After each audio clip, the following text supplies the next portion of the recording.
Hello everyone, welcome to our YouTube channel Administrative World. As you know that we are covering public administration by Laxmikanth और उसमें हम अभी comparative public administration पे बात कर रहे हैं. Lastly हमने comparative public administration का मीनिंग समझने की कोशिश करी थी. आज हम जो सबसे इम्पोर्टेंट एजेंसी रही जिसने comparative public administration में काफी इंपॉर्टेंट कॉन्ट्रीब्यूशन दिया उस एजेंसी के बारे में हम बात करेंगे and that is comparative administrative group यानी कि कैग के बारे में हम स्टडी करेंगे. आगे बढ़ने से पहले मैं आपको बता दूं कि जो लोग भी यूजीसी और यूपीएससी की तैयारी कर रहे हैं विद पब्लिक एडमिनिस्ट्रेशन, हमारे पेड कोर्सेज अवेलेबल हैं बहुत ही अफोर्डेबल प्राइस में. ज्यादा जानकारी के लिए आप हमें कांटेक्ट कर सकते हैं 9896859767.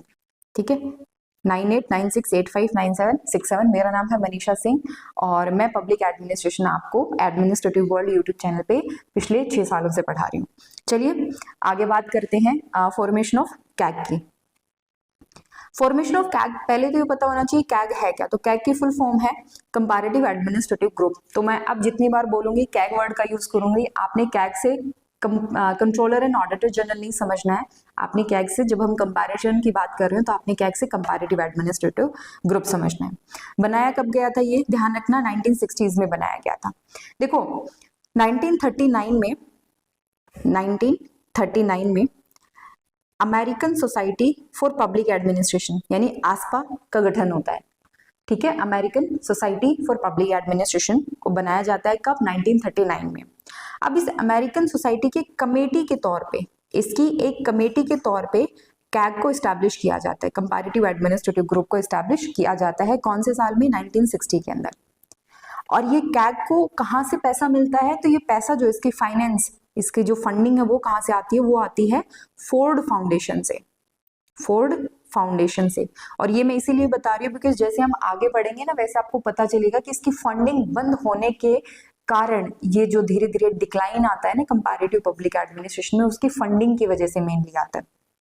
ठीक है, तो ध्यान रहेगा 1939 में American society for public administration, 1960s में जो है वो कमेटी जो के तौर पे बनाती है और कैग की एस्टैब्लिशमेंट होती है और इसकी जो फंडिंग है वो कहाँ से आती है, फोर्ड फाउंडेशन की तरफ से आती है. इसके साथ कौन कौन से स्कॉलर्स जुड़े हुए हैं, ये स्कॉलर्स ध्यान रखना सारे स्कॉलर्स कंपैरेटिव पब्लिक एडमिनिस्ट्रेशन या कंपैरेटिव पॉलिटिक्स से जुड़े हुए हैं. प्रोमिनेंट नाम है फ्रेडरिक्स का, Alfred Diamant, Ferrel Heady, Dwight Waldo, Wallace Sayre, Martin Landau, William Siffin, John Montgomery, Ralph Braibanti, Bertram Gross and others. इनमें से हमें किन किन को याद रखना है, हमें फ्रेड डब्ल्यू रिक्स को याद रखना है, फेरल हेडी को याद रखना है, ड्वाइट वोल्डो को हमें याद रखना है. ठीक है, जॉन मॉन्टेगोमेरी को थोड़ा बहुत हम जानेंगे, ब्रायबेंटी को, और बाकी जो है धीरे धीरे इवेंचुअली चीजें वैसे भी याद हो जाती है बट मेनली हम फोकस करेंगे फ्रेड रिक्स पे, फेरल हेडी पे, ड्वाइट वोल्डो पे. ओके जी, तो इनमें इन सब में जो है वो रिक्स ज्यादा सिग्निफिकेंट है. Fred W Riggs is the major exponent of comparative approach to public administration. इनको father of comparative public administration भी कहा जाता है. देखो father of comparative public administration एक डिबेटेबल टॉपिक है. इसका रीजन ये है कि जो फर्स्ट पर्सन थे जिन्होंने पब्लिक एडमिनिस्ट्रेशन को एक अलग फील्ड के तौर पे स्टैब्लिश करने की कोशिश करी, that is Woodrow Wilson. Woodrow Wilson ने भी कंपैरेटिव स्टडी की बात करी. तो आपको कई ऐसे टेक्स्ट बुक मिल जाएंगी जिन्होंने वुड्रो विल्सन को father of comparative public administration बोला है. बट अगर हम मोस्ट ऑफ की बात करें, जो ज्यादातर मेजॉरिटी ऑफ स्कॉलर्स है वो ये मानते हैं कि yes Fred W Riggs is the father of comparative public administration. जब हम किसी पर्सन को father of that particular subject बोलते हैं ना, तो हम उनके जो एफर्ट है, जो उनके कॉन्ट्रीब्यूशन है, उसको रिकॉग्नाइज करने की कोशिश करते हैं.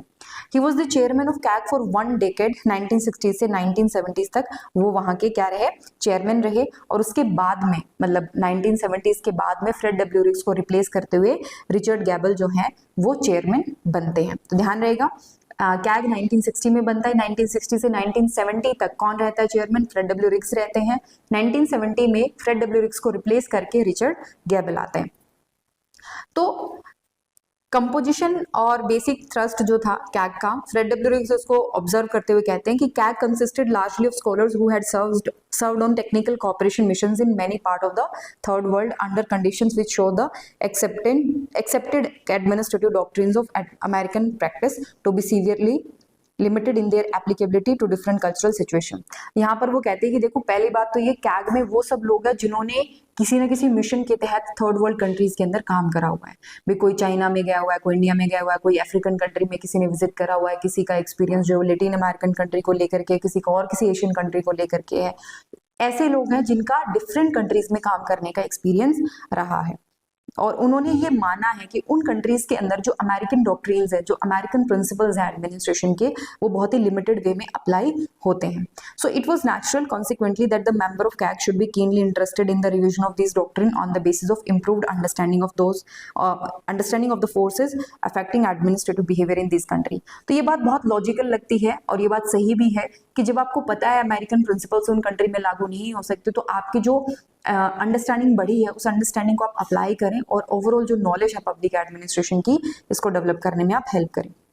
फाइनली कंपैरेटिव पब्लिक एडमिनिस्ट्रेशन को एक्चुअल में जो रियल इम्पेटस है, रियल जो फोकस है वो मिलता है 1962 में, जब कैग को फाइनेंशियल सपोर्ट मिलता है। किससे? फोर्ड फाउंडेशन से। तो मैंने कहा था ना, फोर्ड फाउंडेशन का नाम ध्यान रखना, या आगे काम आएगा। तो कैग का अल्टीमेटली 3 ऑब्जेक्टिव थे कैग के। कौन कौन से? अगेन जो ऑब्जेक्टिव है कंपैरेटिव पब्लिक एडमिनिस्ट्रेशन के, वही जो है वो कैग के भी ऑब्जेक्टिव थे। क्या क्या थे? बहुत सिंपल है। To encourage research in comparative public administration. Comparative public administration में रिसर्च को बढ़ावा देना। क्यों? क्योंकि यहाँ पे थ्योरी बिल्डिंग पे काम होता है और थ्योरी बिल्डिंग के लिए रिसर्च बहुत ज्यादा जरूरी है। Then to encourage the teaching of comparative public administration. जब आपके पास मटेरियल होगा, जब आप लोगों को पढ़ाओगे, तभी तो आप स्कॉलर्स डेवलप करोगे ना, वरना ऐसे ही तो मतलब हवा में तो रिसर्चर्स नहीं उठ के आएंगे। तो टीचिंग भी जरूरी है। Then to contribute to more effective public policy formulation in the field of development administration. देखो कंपैरेटिव पब्लिक एडमिनिस्ट्रेशन का जो एक नियर सब्जेक्ट है, जो बिल्कुल पास है, या कह सकते हैं अलाइड फील्ड के तौर पर डेवलप हुआ है, वो है आपका डेवलपमेंट एडमिनिस्ट्रेशन। क्या ये कह सकते हो कि जब हम कंपैरेटिव पब्लिक एडमिनिस्ट्रेशन की स्टडी कर रहे थे, तो उसी का एक फर्दर डेवलपमेंट है डेवलपमेंट एडमिनिस्ट्रेशन, उसी की एक ब्रांच मान सकते हो आप। हालांकि बाद में इसको एक सेपरेट फील्ड के तौर पर डेवलप करा गया डेवलपमेंट एडमिनिस्ट्रेशन को, बट कंपैरेटिव एडमिनिस्ट्रेशन ने भी काफी इंपॉर्टेंट इसमें कॉन्ट्रीब्यूट करा। तो कैग के 3 ऑब्जेक्टिव थे। कौन कौन से? रिसर्च को इंक्रीज करना, टीचिंग को इंक्रीज करना और पब्लिक पॉलिसी फॉर्मुलेशन को इम्प्रूव करना, बेटर बनाना। ये 3 ऑब्जेक्टिव रहे। और उसके बाद में कैग जो है वो डिसकंटिन्यू हो जाता है। बाद में हम आने वाले लेक्चर्स में देखेंगे कैग को डिसकंटिन्यू कर दिया जाता है। एंड डिसकंटिन्यू इसलिए होता है क्योंकि 1970s के बाद में फोर्ड फाउंडेशन की जो फंडिंग है वो काफी कम हो जाती है और एक टाइम पे आकर के बिल्कुल रुक जाती है, जिस वजह से रिसर्च को आगे कंटिन्यू करने में काफी प्रॉब्लम आती है। ठीक है, तो ये था कैग का कंट्रीब्यूशन। कल हम बात करेंगे different purpose of comparative public administration, क्योंकि इंपॉर्टेंट है, और साथ ही हम सोर्सेज एंड कॉजेज की भी बात करेंगे। Then we get to know different trends in the comparative study of public administration. Conceptual approach, इससे काफी क्वेश्चंस आते हैं and you must be thinking we are taking too much time, but अगर आप ये छोटे छोटे लेक्चर्स फॉलो करते हो तो ट्रस्ट में आपकी जो बाकी प्रिपरेशन है उसको ये बहुत अच्छा सप्लीमेंट बनेगा। ये बहुत बहुत ज्यादा आपको हेल्प करेगा। You will thank me later कि हाँ, ये जो हम एक्सप्लेनेशन कर रहे हैं, जो आपको 10-15 मिनट की एक्सप्लेनेशन मिल रही है ना, ये एकदम से मतलब होता है ना सप्लीमेंट है, ये एकदम बहुत बहुत हेल्पफुल है आप लोगों के लिए।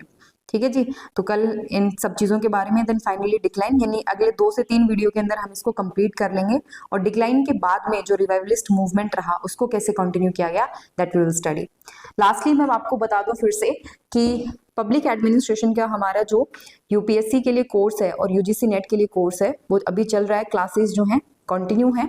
अगर आप एनरोल करना चाहते हैं, ज़्यादा प्राइसेस नहीं है। यूजीसी नेट का आपको अराउंड 5000 के अराउंड आपको पूरा कोर्स मिल जाता है, वेयरएज यूपीएससी का अराउंड 10 to 12,000 के बीच में पूरा कोर्स आपको मिल जाता है। कुछ डिस्काउंट वगैरह वन टाइम पेमेंट के साथ वो भी डिस्काउंट आपके पास एप्लीकेबल होते हैं। तो जानकारी के लिए आप हमें कांटेक्ट कर सकते हैं 9896859767। देखो, जो आउटकम आप इन एग्जाम को क्लियर करने से अचीव कर सकते हो ना, उनके मुकाबले में अगर आप देखो तो आप ये जो प्राइस पे कर रहे हो बहुत कम है, बहुत बहुत कम है। और इतना अच्छा कंटेंट इतने कम प्राइस में एडमिनिस्ट्रेटिव वर्ल्ड आपको प्रोवाइड करा रहा है, तो ये आप लोगों के भले के लिए है। जल्दी से जल्दी ज्वाइन करें। Other than that, public administration के नोट्स के लिए आप हमें सेम नंबर पे कांटेक्ट कर सकते हैं। यूपीएससी के लिए, यूजीसी नेट के लिए द बेस्ट स्टडी मटेरियल हम आपको प्रोवाइड कराते हैं। चलिए, आज के लिए बस इतना ही। कल मिलते हैं, और बाकी लेक्चर्स जो आ रहे हैं चैनल पे उनको जरूर देखिएगा। आपके कोई व्यू पॉइंट है, कमेंट है तो जरूर बताइएगा। Thank you.